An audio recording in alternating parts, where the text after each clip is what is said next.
On poursuit ce Lex Inside, on va parler des modalités d'exercice de la profession de médecin avec mon invité Isor Bouvier, conseil chez Lorrains. Isor Bouvier, bonjour. Bonjour Arnaud. Nous allons parler ensemble des modalités d'exercice de la profession de médecin, mais tout d'abord, quelles sont les attentes des médecins et comment ont-elles évolué au fil du temps? Alors c'est vrai que ces dernières années, on a assisté à une évolution des attentes et des aspirations professionnelles des médecins. C'est une évolution qu'on voit dans toutes les professions, avec des aspirations à avoir plus de temps dans sa vie personnelle, moins de contraintes. Sauf que dans le secteur de la santé, il y a un véritable impact sur la prise en charge des patients et sur la structuration de l'offre de soins sur le territoire. Historiquement, on avait les médecins qui avaient des carrières hospitalières dans les hôpitaux publics, des médecins qui exerçaient plutôt en clinique privée et qui étaient parfois même actionnaires dans ces établissements, et à côté de ça, des médecins qui s'installaient, qui ouvraient leur cabinet de ville et qui avaient un exercice indépendant. Ce qu'on constate depuis plusieurs années, c'est qu'il y a une vraie volonté des médecins de réinventer les modalités de l'exercice de leur profession en gardant un pied à l'hôpital, sans avoir les contraintes, tout ce qui est astreinte, garde, planning sur lesquels on n'a pas la main, rémunérations qui sont souvent pas très attractives, notamment dans le public, mais également dans les établissements de santé privés qui participent au service public hospitalier, avec une volonté de s'installer à titre libéral, mais sans être tout seul, donc vraiment de l'exercice en groupe. Et pour certains, qui sont de plus en plus nombreux, une volonté de s'approcher en fait du salariat, tout en étant libéraux. Donc de piocher en prenant les avantages de l'activité libérale pour certains, les avantages de l'activité salariée pour d'autres, tout en conservant une activité à l'hôpital pour partie. Donc il faut vraiment réinventer tout le modèle d'organisation, des modalités d'organisation de la santé et de l'exercice professionnel des médecins. Alors justement, dans cet exercice professionnel, vous avez évoqué l'exercice en groupe. Quels sont les avantages et les défis de l'exercice en groupe pour les médecins? Alors, comme je vous le disais, un des avantages de l'exercice en groupe, ça va être de pouvoir recréer une forme de mini-hôpital, mais avec uniquement les avantages et pas les inconvénients. Donc, l'exercice avec des confrères, ne pas être isolé, pouvoir avoir une patientèle aussi qui soit plus conséquente, des facilités en termes de communication, de partage de moyens. Tout l'enjeu étant de pouvoir identifier pour chacun des professionnels de santé concernés quelles sont ses attentes. Est-ce que la volonté du praticien est uniquement de mettre en commun des moyens, et donc une société civile de moyens sera sans doute ce qu'il y a de plus adapté?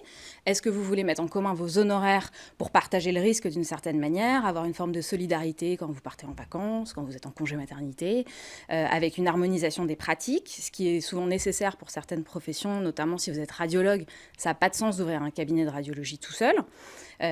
Est-ce que vous voulez mettre en place des filières de soins et on le voit de plus en plus, des parcours de soins dédiés à la santé de la femme, par exemple. Vous allez avoir des médecins, des kinés, des sages-femmes. Tout le monde exerce dans les mêmes locaux et il faut pouvoir trouver la structuration juridique la plus adaptée en trouvant les curseurs par rapport aux attentes de chacun des professionnels et par rapport aux contraintes réglementaires qui sont assez fortes. Vous ne partagez pas ce que vous voulez, surtout quand vous n'êtes pas de même spécialité et encore moins quand vous n'êtes pas du même ordre professionnel. Donc un médecin ne partage pas son chiffre d'affaires avec un kiné, même si ça serait peut-être merveilleux pour les patients. Pour l'instant, ce n'est pas possible. Donc bien réfléchir en amont comment on va s'associer avec qui et après voir comment les aspects juridiques, le montage le Exactement. plus adéquat. Et de pouvoir identifier dès le début comment est-ce qu'on va se séparer si on veut se séparer un jour. Alors on va aborder une autre question, ce sont les modèles de coopération entre secteur public et privé. Quels sont les principaux modèles de coopération entre secteur public et privé dans le domaine de la santé?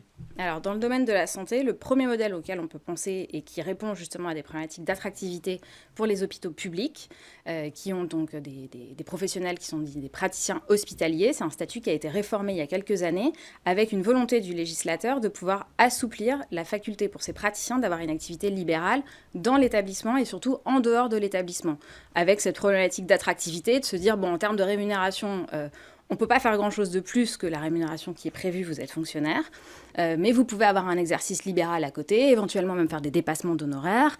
Et donc là, il y a tout un montage qui existe, avec une convention qui doit être acceptée par le directeur de l'établissement de santé. Vous ne faites pas ce que vous voulez non plus, il faut quand même que vous restiez à l'hôpital la majorité du temps. Et il y a des délais aussi? Et vous avez... C'est encadré par des délais? Oui, il y a des délais, effectivement. Et vous avez des coopérations qui ont été mises en place entre établissements publics et établissements privés, ou entre établissements publics et établissements publics, qui sont les groupements de coopération sanitaire. Et là, vous avez vraiment la possibilité d'avoir ce qu'on appelle des prestations médicales croisées. Donc, vous avez des praticiens hospitaliers qui vont aller exercer dans un établissement de santé privé, et réciproquement, des mises à disposition des praticiens auprès d'un autre établissement. Et pour le praticien concerné, ça présente l'avantage de se dire, je m'ouvre, je ne suis pas fermé dans mon exercice à l'hôpital public, je peux avoir une attractivité en termes de rémunération, que ce soit dans le cadre de ce GCS ou de conventions de partenariat qui sont mises en place entre les établissements. Vous avez l'activité d'intérêt général. Donc là, c'est vraiment de la technique juridique. Ce qu'il faut retenir, c'est qu'on peut faire du sur-mesure avec les outils juridiques qui existent déjà, mais qui sont sans doute assez méconnus des directeurs d'établissement et des professionnels de santé eux-mêmes. Et c'est quelque chose qui fonctionne bien ? C'est quelque chose qui fonctionne bien, sous la réserve qui est qu'en réalité, dans l'application qui est faite des textes, les textes n'ont pas forcément été pensés jusqu'au bout dans leur mise en œuvre. Sur l'activité d'intérêt général, par exemple, il y a un vrai sujet sur la qualification de la relation avec l'établissement dans lequel le praticien va intervenir. Sur l'activité libérale, vous avez un impact de cotisation retraite quand vous êtes praticien hospitalier et que vous avez une activité libérale en dehors. Vous avez une sorte de décote sur vos cotisations. Vous pouvez avoir le conseil de l'ordre des médecins qui va vous autoriser à avoir une activité libérale en dehors de l'hôpital, mais vous dire que vous n'avez pas le droit de le faire si c'est sous forme de société d'exercice libéral, avec à chaque fois la possibilité d'aller négocier, d'aller expliquer que si on est dans les clous. Mais la réglementation existe, mais elle est imparfaite dans ses modalités d'application. Donc il y a vraiment un travail de pédagogie à faire auprès des principaux intéressés, mais aussi de tous les opérateurs du secteur, tous les intervenants, les tutelles, sur... L'objectif, c'est que tout le monde soit satisfait dans une optique de prise en charge de qualité pour les patients et de pouvoir répondre aux besoins sanitaires. Donc, essayez peut-être de passer, d'avoir une sorte de lobbying actif pour que le législateur se saisisse de ces questions et assouplisse après un certain nombre d'éléments. Mais c'est ce que font déjà les intervenants, que ce soit les directeurs d'établissements de santé qui peuvent solliciter des rendez-vous auprès de l'agence régionale de santé pour expliquer leurs problématiques d'attractivité.